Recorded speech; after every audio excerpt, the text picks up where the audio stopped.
Hello and welcome to our instructional series of videos.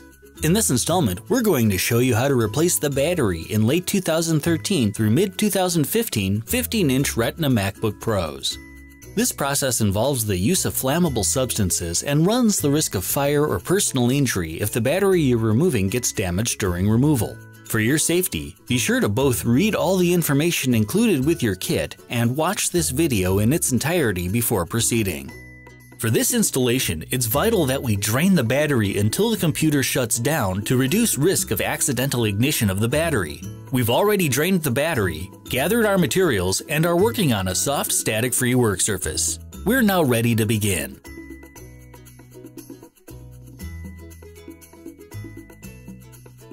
The first thing to do is place the cloth that came with your kit over the keyboard of your MacBook Pro and close the lid to help protect your screen in case of any spillage of the adhesive remover.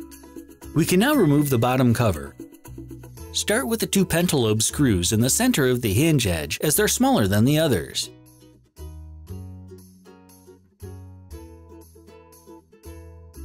You can then remove the remaining 8 pentalobe screws.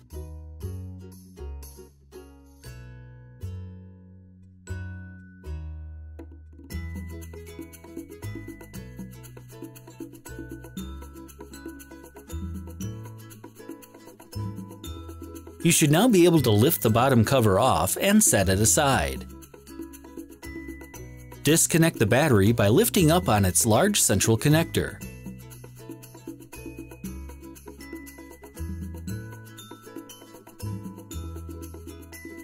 Right next to the battery connector is the touchpad connector. Detach the cover by removing the 2 Torx T5 screws and lifting it away.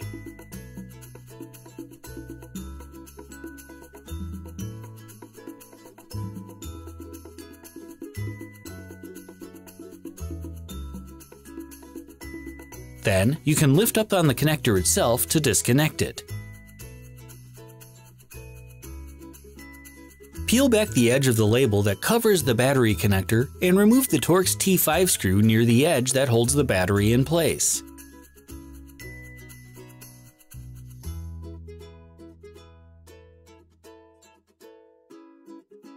Then, do the same on the other side.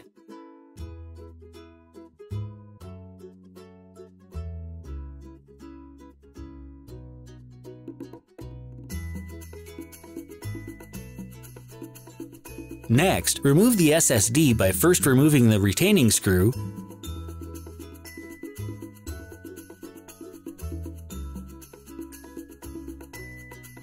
then sliding the drive out of its socket. Then, remove the I/O board cable covers by first removing the Torx T5 screws that hold them in place,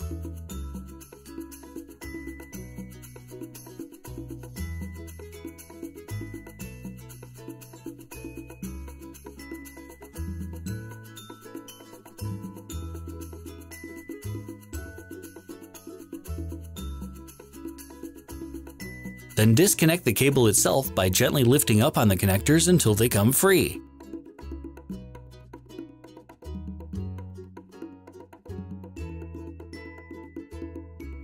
Lift the rubber cover off of the fan and fold it up out of the way. Next, detach the antenna cables from the wireless card by unsnapping them from their connectors.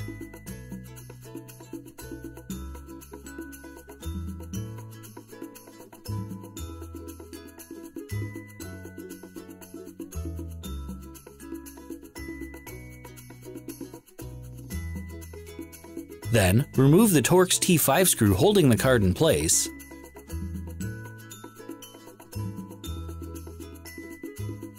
then slide the card itself out of its socket.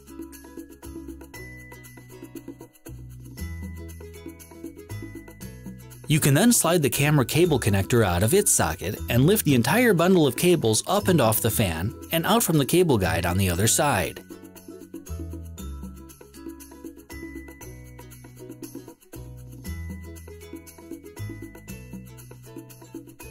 We can now remove the fan itself by first removing these 3 Torx T5 screws.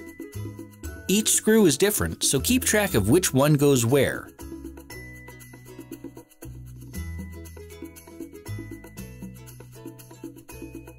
Then, lift up the latch on the ZIF connector holding the fan cable in. You should now be able to lift up on the fan and gently unstick the cable from the logic board. The connector should slide right out of its socket. To detach the lower I/O board cable, first lift up on the locking handle on the connector, then slide it out of its socket.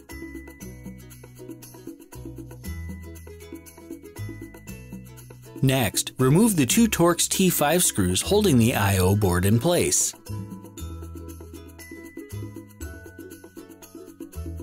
You should now be able to lift the board up and out of the MacBook Pro.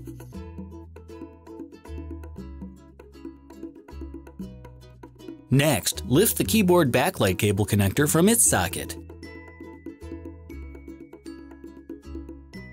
Then, do the same with the right speaker cable.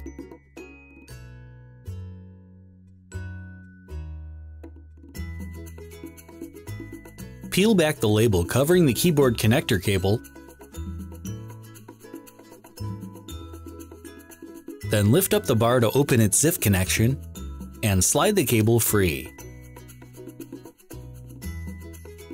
Then, you can disconnect the left speaker cable like you did the right one.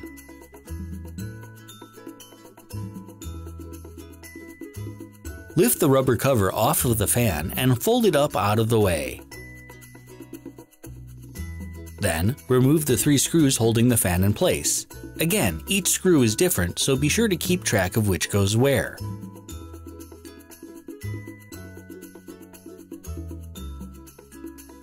Then, lift the latch on the fan cable's ZIF socket. Finally, like before, lift the fan out of the MacBook Pro, then peel the cable up from the logic board if necessary and remove it from its socket. Lift the latch on the display data cable and slide it out of its socket.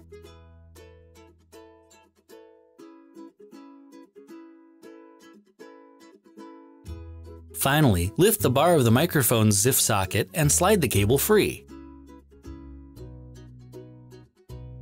We can now remove the Torx T5 screws that hold the logic board in place. Start with this one near where the SSD used to be.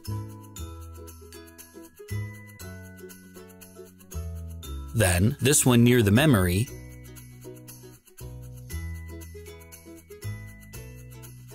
Then the two near the center of the hinge edge.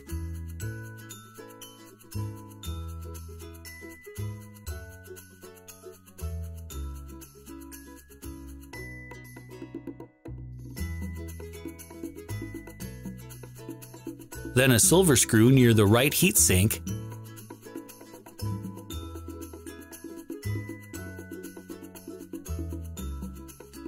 A corresponding one is on the other side, hidden underneath a rubber cover.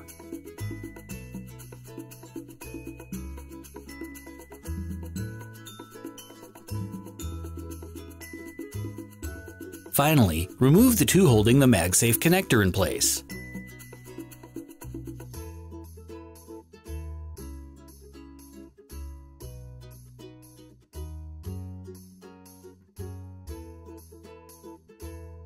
You should now be able to carefully lift the logic board out of the MacBook Pro.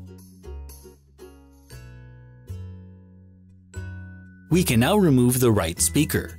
Do this by removing the 3 screws that hold it in place,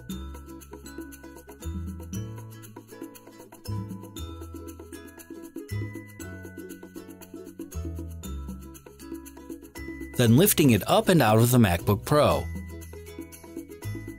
Do the same for the left speaker.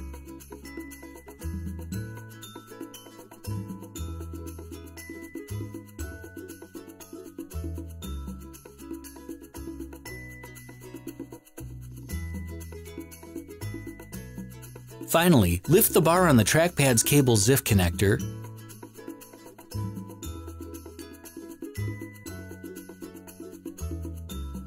then peel back the label covering the cable near the battery connector, and gently detach the cable from the battery itself. You should then be able to slide the cable from the ZIF connector we opened earlier. At this point, we're going to be working with adhesive remover, so be sure you're working in a well-ventilated area and use the protective glasses and gloves included in your kit.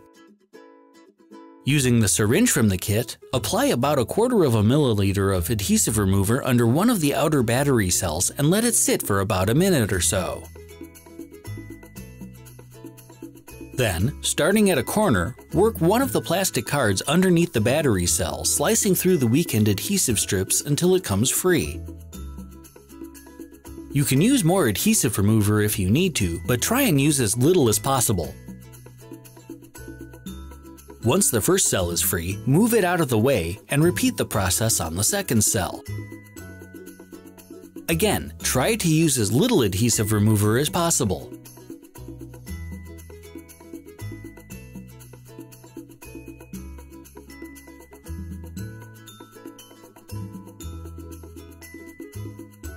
Once both cells are loose, use one of the plastic cards to hold them up from the surface of the MacBook Pro so they don't accidentally re-adhere.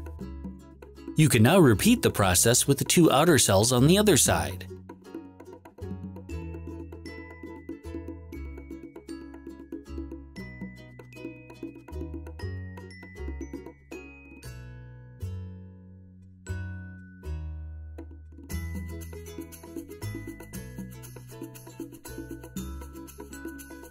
For the center two cells, first slide a card down the center so that it starts to lift one of the cells. Then, let about 1/4 milliliter of adhesive remover drip down the card under the battery where it can sit for a minute. Use the card to slice at the adhesive under the battery. You can also use a second card to slice and lift from the other side, but you need to be careful that you're slicing under the battery itself and not under the trackpad that the battery sits on. Then, do the same for the other center cell.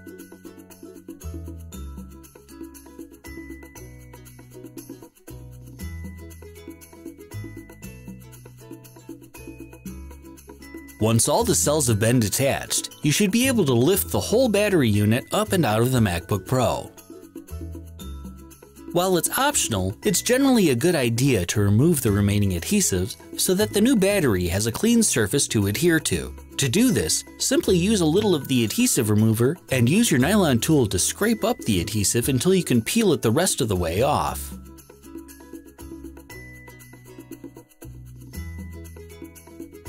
Once you're done, wipe up any extra adhesive remover and let the MacBook sit for about ½ an hour to ensure everything is evaporated and dried.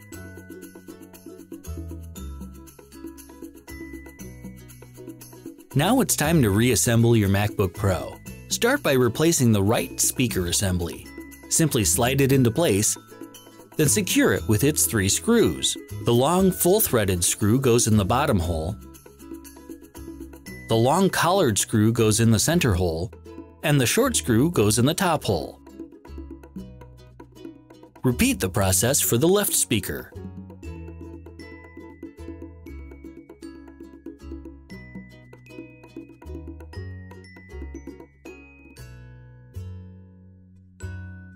Taking care that no cables are trapped underneath, set the logic board back into place, making sure it sits flat within the MacBook Pro.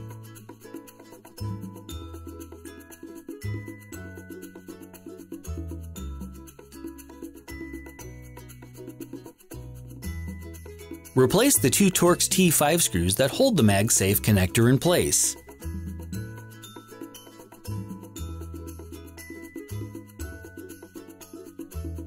Then, replace the longer silver screw near the heatsink and set its rubber cap back on top.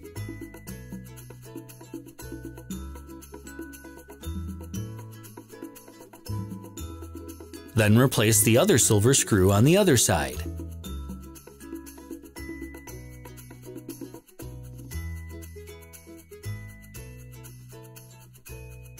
The next 2 longest screws are the same length and go in the 2 holes along the hinge edge.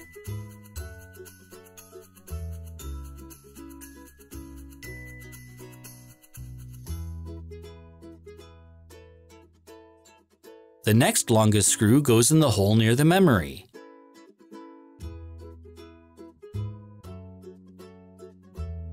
And finally, the smallest logic board screw goes in the hole under the SSD bay. We can now reattach a number of cables and boards.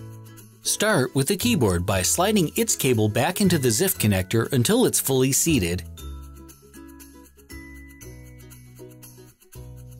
Then locking it into place with the lever on the back. Next is the left speaker. These connectors just line up vertically and snap into place. The microphone connector slides into its ZIF socket, which then locks to keep it secured. Then, slide the display data cable into its socket and latch it into place.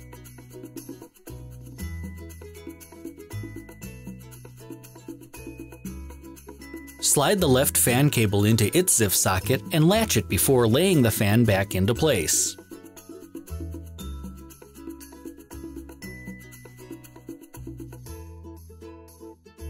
The fan is held by 3 different size Torx T5 screws. The centermost one is the short one with the wide head. The screw directly across from it has a collar on it.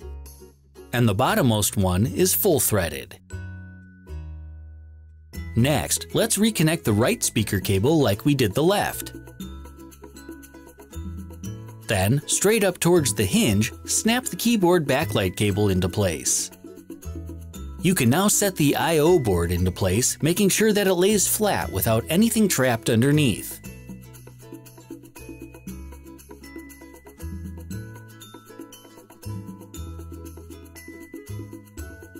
Then, secure it with its 2 Torx T5 screws, which are both the same length.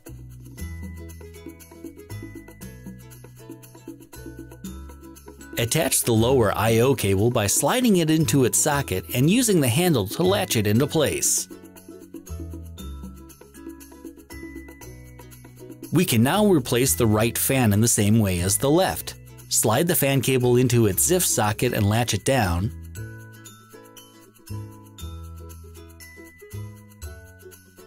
Set the fan flat and replace the Torx T5 screws from top inside to the lower outer with the shortest large-headed screw, the collared screw, and the full-threaded screw. Next, slide the camera cable back into its socket and route all the cables along their guide along the I/O board.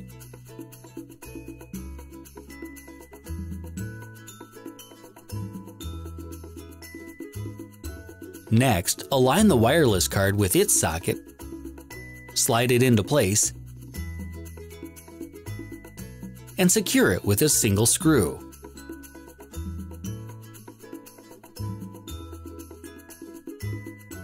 You can now attach the antenna cables by lining up their connectors and snapping them together.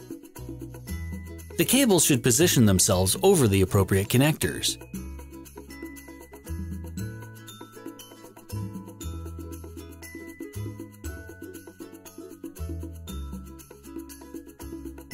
Then, align the SSD card with its socket, slide it into place, and secure it with its single screw.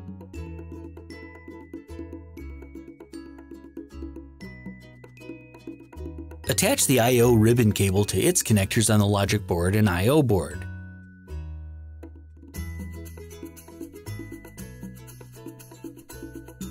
Then, replace and secure the connector covers with their Torx T5 screws.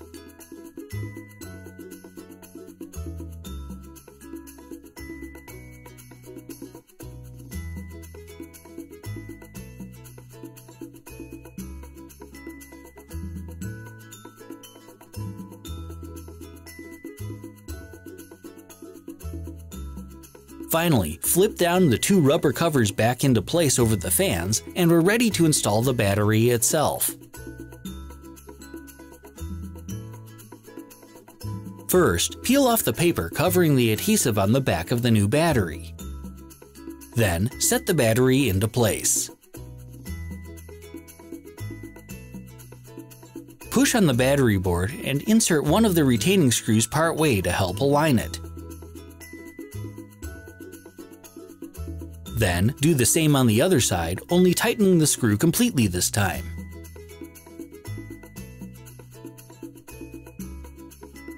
You can then go back and tighten the first one all the way. Next, slide the trackpad cable into its ZIF connector near the bottom, and then latch the connector shut. Line up the connector on the other end with its socket on the logic board and snap the two together. You can then stick the cable to the new battery using any residual adhesive that may be left on it. Then, replace the trackpad's connector cover and secure it with the 2 Torx T5 screws.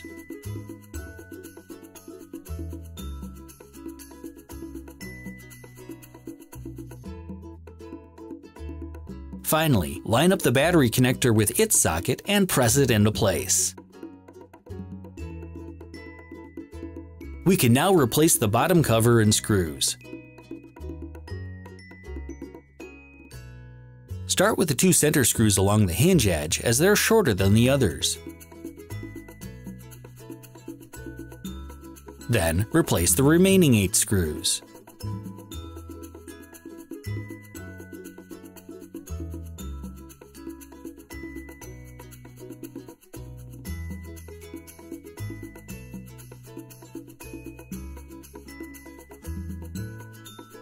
You can now open your MacBook Pro, remove the protective cloth, and charge and condition your battery according to guidelines.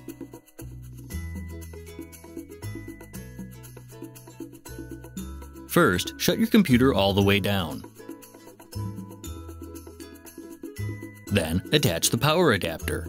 The light on the adapter should turn amber to show that the battery is charging. Once the battery is 100% charged, the light should turn green. Once it has, you should leave it connected for at least 2 more hours. However, you can use your computer during this time rather than leaving it off. After that, we'll need to discharge the battery. First, in the Energy Saver Preference pane, make sure all the sliders are set to the right and any power saving measures, like sleeping the hard drive, are turned off. Do this for both the power adapter and the battery settings.